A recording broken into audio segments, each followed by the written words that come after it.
Good morning. Good morning. With Pastor Todd being on vacation, I've been granted the opportunity to stretch my writing wings and flex the muscles of my faith. Out loud. It's an intimidating responsibility, and this weekly part of his job is certainly not easy, no matter how he may make it look and seem. With my lack of experience, both in sharing my writing and thoughts, and with public speaking, I find it very challenging, but in a good way. It's given me direction, something to do, something to focus on besides myself and the overwhelming stresses and storms in my life, and I'm so grateful for that and for this chance to share it with all of you.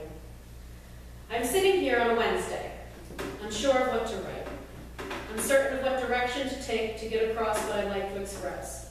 I'm feeling lost and absolutely run down, both from helping to babysit a pack, yes, a pack of 3 boys, ages 3, 2, and 1.5, all morning, and from my Tysabri infusion for my multiple sclerosis in the afternoon, all in one day. After my infusion, Ken dropped me off at home and then left to run my errands for me in a thunderstorm. It hasn't started raining yet, but it's getting darker. The wind is picking up, making the tree branches flail and the leaves all turn over. I'm obsessively refreshing the radar on the Weather Channel online, as if that will change anything happening outside or give me any semblance of control over the situation brewing on the other side of my walls. I think I see rain, but it's hard to tell because the raindrops haven't started splashing against the window yet, if it is indeed raining. I keep searching for signs, for concrete proof of the storm that has caused my joints to ache and crack, my ankle and foot that have broken numerous times to throb, my hair to curl and frizz so madly that I'm surprised I didn't hear it spring. It must be raining by now, but there's nothing on the windows. And the streets, judging by my view from my couch in the living room of my second-floor apartment, look dry. But then again, I'm half blind, so what do I know? I swear I see rain, but the car that just drove by didn't have its windshield wipers on. The wind is turning more, and I hear Ken coming up the stairs. Perhaps he's brought me proof positive of the storm. When I asked, he sort of shrugged and said it was starting to rain. Aha! But I swear, it should be pouring. I expected to see him come inside drenched from his short walk from the car to our apartment. My eyes deceive me. Perhaps it's pollen raining down combined with some rain. Perhaps my eyes are just playing tricks on me and seeing what I want to see, what I expect to see, what I think I ought to see, what all the signs are pointing to. But I am wrong. I click refresh on the Weather Channel webpage. I get up to turn on the light, taking a closer look outside. The roads are indeed dry. The sidewalks are dry. The cars are dry. But what of the storm? Surely the skies will open any second now. The radar above Sussex County is showing green, and I'm looking for physical proof of that. But outside there is none. Perhaps Virgo? Perhaps soon, perhaps later. Ken turns on the television, and I'm distracted by a marathon of Wahlburgers on A&E, and temporarily forget about my storm and my sermon, in spite of the fact that my laptop remains open in my lap. More than an hour later, I remember my weather quest and look outside. The air still seems to be preparing for a deluge that should have arrived by now. I refresh the radar. Nothing. The skies seem lighter, but the leaves are still flickering their underbellies. I am sure that if I had any, my cows would all be lying down. My grandfather, if he were still alive, would be in arthritic agony. The radar looks virtually clear, but my ankle is throbbing, and outside, the branches are all bending. And how is any of this helping me write a sermon? How is this play-by-play of my afternoon going to get a meaningful message?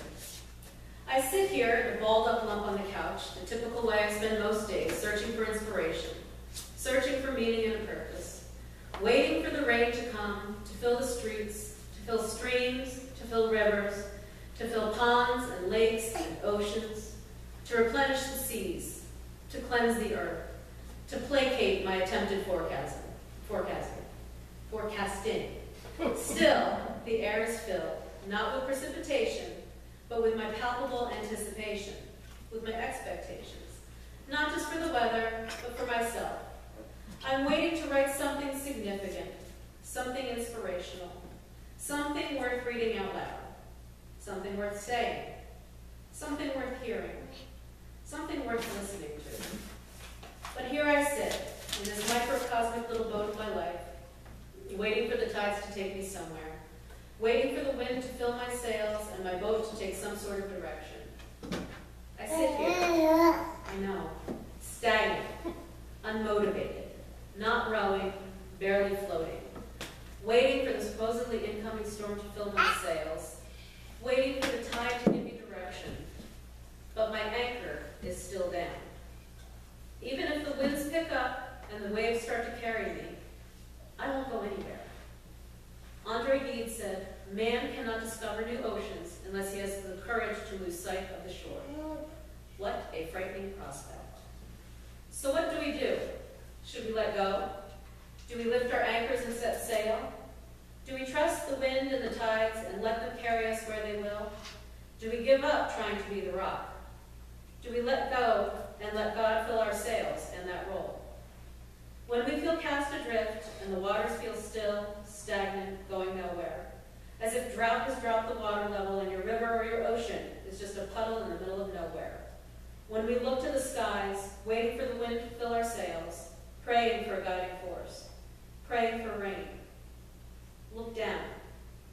Is your anchor still in the mud, holding you in place, holding you back? Have you forgotten? We have oars. We have faith. We're learning patience. The answer to your prayers may not be what you want. It may not be a storm to fill the river waves with rain and fill your sails with wind. Sometimes God doesn't say no. He just says, not now. Or here's another way. God always provides a way. A way through, a way past, a way around, a way over, a way under. He'll bring the storm in his own time. He'll bring the rain when he's ready. He'll fill our sails and bring the tides in when he's ready, not when we are sitting around clicking refresh and expecting that to make a difference. When we are anchored in place by our own stubbornness or unwillingness to trust, to let go, don't be the rock. Eventually, the water will erode the rock. Float in the water. It's not letting go to allow the current to carry you. It's trusting the tides. It's trusting God with every aspect of your journey, every aspect of your life. It's truly learning to let go and let God. But letting go is such a scary proposition.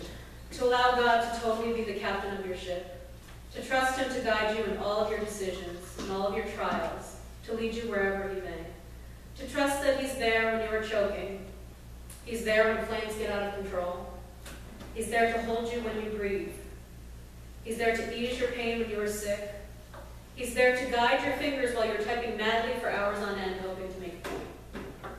How terrifying to let go of the need to control every part of your life, to stop clicking refresh on the radar as if that will make a difference in the outcome, to just know that the rain will come in its own time, to allow yourself to float with the tides, to lift your anchor and let yourself drift under the guidance of the most reliable captain we have, to know that the rain will fall over the earth and the wind will fill our sails, to know that God will provide us with what we need in his time, not in ours. Now, it's Saturday morning, and I'm sitting here in a balled up lump on the couch, waiting for my freshly painted toenails to dry in preparation for a bar mitzvah that Ken and I are going to today. It's very humid, and outside it looks like it has rained. Then, a long, slow rumble of thunder comes in from the distance, reverberating across the sky and disappearing in the opposite direction, as if someone is dragging huge boxes around in the attic. The clip-clop of huge raindrops ring in my ears, and I get up to close the windows. The rolling thunder and rainfall become steady as the rain splatters all over my living room window, proof positive of a storm I wasn't expecting. I wasn't even looking for one. And here it is. Not in my time, not on my schedule, not at my convenience, in God's time.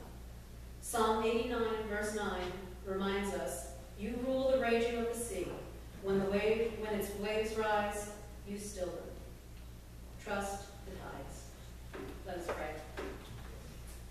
Dear Lord, thank you for all that you provide us with. Thank you for always sending the rain, even when it's not exactly when we want it or expect it. Thank you for filling our sails. Thank you for granting us the patience to wait for your tides to carry our boats where they need to go, even when that's not where or when we think they ought to sail. Thank you for teaching us to float, to know that you are navigating and in control, and that you have a plan, unpredictable and unforeseeable to us. Thank you for the grace and peace that you provide for us along the way, giving us the strength and will to go on, even when we don't see where we are headed or how we're going to get there.